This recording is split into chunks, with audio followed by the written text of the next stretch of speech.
আসসালামু আলাইকুম প্রিয় শিক্ষার্থীবৃন্দ, তোমাদের সকলকে স্বাগতম জানাচ্ছি। এখন আছি তোমাদের গণিত বইয়ের ৩৬ পৃষ্ঠায়। এই পৃষ্ঠায় দেওয়া আছে নমুনা প্রশ্ন। এই নমুনা প্রশ্নের মধ্যে আছে বহু নির্বাচনী প্রশ্ন। আমরা এই বহু নির্বাচনী প্রশ্নগুলো আজকে সমাধান করব। বন্ধুরা, তোমরা যারা আমার চ্যানেলটি সাবস্ক্রাইব করনি তারা সাবস্ক্রাইব করে আমার চ্যানেলের পাশে থেকো। আমার এই ভিডিওটি যদি তোমাদের ভালো লাগে তাহলে তোমাদের সহপাঠীদের নিকট শেয়ার করিও। চলো বন্ধুরা, অঙ্কগুলো সমাধান করি। ১ নম্বর প্রশ্ন, নিচের কোনটি পরস্পর সহমৌলিক? সহমৌলিক বলতে আমরা বুঝি যে সকল সংখ্যার গুণনীয়ক একের অধিক নয়। ক নম্বরে দেওয়া আছে ১২ এবং ১৮। ১২ ও ১৮-র মধ্যে যদি গুণনীয়ক একটি সংখ্যা কমন থাকে তাহলে আমরা বলবো এটি সহমৌলিক। ১২-র গুণনীয়ক হলো ১, ২, ৩, ৪, ৬, ১২ এবং ১৮-এর গুণনীয়ক হলো ১, ২, ৩, ৬, ৯ ও ১৮। এখন ১২ ও ১৮-র গুণনীয়কের মধ্যে দেখো ১ আছে, ২ আছে, ৩ আছে, ৬ আছে। কমন গুণনীয়ক হলো ৪টি, অর্থাৎ একের অধিক, তাই ১২ ও ১৮ সহমৌলিক নয়। হতে দেওয়া আছে ১৯ এবং ৩৮। ১৯-এর গুণনীয়ক হলো ১ এবং ১৯। ৩৮-এর গুণনীয়ক ১, ২, ১৯ এবং ৩৮। এখন ১৯ ও ৩৮-এর মধ্যে দেখো কমন আছে ১, ১৯। এখানে একের অধিক গুণনীয়ক সম্পর্ক, তাই ১৯ ও ৩৮ সহমৌলিক নয়। ক নম্বরে ২২ এবং ২৭। ২২-এর গুণনীয়ক হলো ১, ২, ১১ এবং ২২। ২৭-এর গুণনীয়ক ১, ৩, ৯ এবং ২৭। এই দুইটির মধ্যে গুণনীয়ক দেখো কমন আছে শুধু ১, আর কোনো সংখ্যা কমন নেই।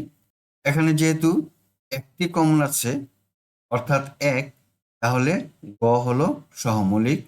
সঠিক উত্তরটি হবে গ, ২২ এবং ২৭। ঘতে দেওয়া আছে ২৮ এবং ৩৫। ২৮-এর গুণনীয়ক ১, ২, ৪, ৭, ১৪ ও ২৮। ৩৫-এর গুণনীয়ক ১, ৫, ৭ এবং ৩৫। এই ২৮ এবং ৩৫-এর মধ্যে কমন আছে ১, ৭, অর্থাৎ একের অধিক, তাই আমরা বলতে পারি ঘ সহমৌলিক নয়। ক, খ, গ, ঘ এই চারটির মধ্যে শুধু সঠিক হলো গ, ২২ এবং ২৭ সহমৌলিক। ২ নম্বর প্রশ্ন, ১২, ১৮ এবং ৪৮ এর গসাগু কত? কতে দেওয়া হচ্ছে ৩। ৩ দিয়ে ১২-কে ভাগ যায়, ৩ ৪ ১২। ১৮-কে ভাগ যায়, ৩১৮। ৪৮-কে ভাগ যায়, ৩ ১৬ ৪৮। তাহলে দেখা যাচ্ছে ৩ গসাগু। খ নম্বরে দেওয়া আছে ৬। ৬ দিয়ে ১২, ১৮ এবং ৪৮-কে ভাগ যায়, ৬ দুগুণে ১২, ৩ ৬ ১৮, ৬টা ৪৮। তাহলে ১২, ১৮, ৪৮-এর গসাগু ৬ হয়। গ এবং ঘতে দেওয়া আছে ৮ এবং ১২। ৮ এবং ১২ দিয়ে ১২, ১৮ এবং ৪৮ এই তিনটিকে ভাগ যায় না। এখন আমরা দেখতে পাচ্ছি ৩ ও ৬ দুইটি গসাগু। ৩ ও ৬-এর মধ্যে সবচেয়ে বড় হলো ৬। আমরা বড় সংখ্যাটিকেই গসাগু হিসাবে নির্ণয় করব। তাহলে সঠিক উত্তরটি হবে খ, ৬। ৩ নম্বর প্রশ্ন, এক অঙ্কের স্বাভাবিক সংখ্যাগুলোর মধ্যে মৌলিক সংখ্যা ৪টি, যৌগিক সংখ্যা ৪টি, বিজোড় সংখ্যা ৫টি। নিচের কোনটি সঠিক? আমরা জানি এক অঙ্কের স্বাভাবিক সংখ্যাগুলো হলো ১ থেকে ৯ পর্যন্ত। এখন আমরা জানব মৌলিক সংখ্যা কাকে বলে। মৌলিক সংখ্যা হলো যে সকল সংখ্যার গুণনীয়ক ১ এবং ওই সংখ্যা ব্যতীত অন্য কোনো সংখ্যা নেই, সেগুলোকে বলা হয় মৌলিক সংখ্যা। ২ এর গুণনীয়ক হলো ১ এবং ২। ৩ এর গুণনীয়ক ১ এবং ৩। ৫ এর গুণনীয়ক ১ এবং ৫ এবং ৭ এর গুণনীয়ক ১ এবং ৭। আমরা চতুর্থ শ্রেণীতে পড়েছি ২, ৩, ৫ ও ৭ সংখ্যাগুলো ১ এবং ওই সংখ্যা ব্যতীত আর কোনো গুণনীয়ক নেই, এই সংখ্যাগুলোকে বলা হয় মৌলিক সংখ্যা। ১ এবং মৌলিক সংখ্যা ছাড়া অন্য সংখ্যাগুলোকে যৌগিক সংখ্যা বলে। তাহলে ৪, ৬, ৮, ৯ এবং ১০ হলো যৌগিক সংখ্যা। সুতরাং 1 থেকে 9 পর্যন্ত মৌলিক সংখ্যা হলো 4টি।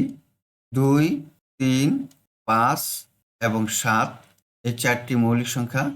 1 নাম্বারটি সঠিক। যৌগিক সংখ্যা হলো যে সকল সংখ্যার গুণনীয়ক 1 এবং ওই সংখ্যা ব্যতীত আরও অনেক গুণনীয়ক থাকে, সেগুলোকে বলা হয় যৌগিক সংখ্যা। 4 এর গুণনীয়ক দেখো 1, 2, 4। 6 এর গুণনীয়ক 1, 2, 3, 6। 4 এর মধ্যে 1 এবং 4 ব্যতীত আরও সংখ্যা আছে 2। 6 এর মধ্যে 1 এবং 6 ব্যতীত 2 এবং 3 আছে, তাই 4, 6 এগুলো হলো যৌগিক সংখ্যা। তাই এখানে আমরা বলতে পারি 4, 6, 8, 9 4টি যৌগিক সংখ্যা। 2 নাম্বার সঠিক। 1 এর শুধু একটি গুণনীয়ক রয়েছে, তাই 1 মৌলিক সংখ্যাও নয় এবং যৌগিক সংখ্যাও নয়। এই 1কে আমরা মৌলিক এবং যৌগিক কিছুই বলতে পারবো না। 1 এর শুধু গুণনীয়ক একটি, অর্থাৎ 1কে শুধু 1 দিয়ে গুণ করা যায়, অন্য কোনো সংখ্যা দ্বারা গুণ করা যায় না। 3 নম্বরে দেওয়া আছে বিজোড় সংখ্যা 5টি। 1 থেকে 9 পর্যন্ত বিজোড় সংখ্যা দেখো 1, 3, 5, 7 এবং 9। তাহলে কয়টি আছে? 1টি, 2টি, 3টি, 4টি, 5টি। 5টি বিজোড় সংখ্যা, তাই 3 নম্বরটিও সঠিক। এখন এই 4টির মধ্যে সঠিক উত্তর হলো ভ, কারণ এখানে 1, 2 এবং 3 তিনটি সঠিক। নিচের তথ্যের আলোকে 4 ও 5 নম্বর প্রশ্নের উত্তর দাও। এখানে একটি চিত্র দেওয়া আছে। বর্গাকার চিত্রে প্রতিটি আয়তক্ষেত্র সমান। 4 নম্বর প্রশ্ন, বর্গটি কয়টি আয়তক্ষেত্রে বিভক্ত হয়েছে? বর্গাকার চিত্রে প্রস্থে দেওয়া আছে 1, 2, 3, 4 4টি ঘর। দৈর্ঘ্যে দেওয়া আছে 1, 2, 3, 4, 5, 6 6টি ঘর। তাহলে মোট ঘর হলো 4 গুণন 6 সমান 24টি। এই বর্গটিতে 24টি আয়তক্ষেত্র দেখতে পাচ্ছি, তাহলে সঠিক উত্তরটি হবে ভ, 24টি। 5 নম্বরে প্রত্যেক আয়তক্ষেত্র বর্গটির কত অংশ? যেহেতু এই বর্গটিতে 24টি আয়তক্ষেত্র আছে, এক একটি আয়তক্ষেত্র এই 24টির অংশ, তাই সঠিক উত্তরটি হবে ঘ, 24-এর 1 অংশ। বন্ধুরা, আমরা এতক্ষণ যে বহু নির্বাচনী প্রশ্নগুলো সমাধান করলাম, আশা করি তোমরা বুঝতে পেরেছ। আজ তাহলে এই পর্যন্তই। দেখা হবে তোমাদের সাথে পরবর্তী ভিডিওতে। আল্লাহ হাফিজ। আসসালামু আলাইকুম ওয়া রাহমাতুল্লাহ।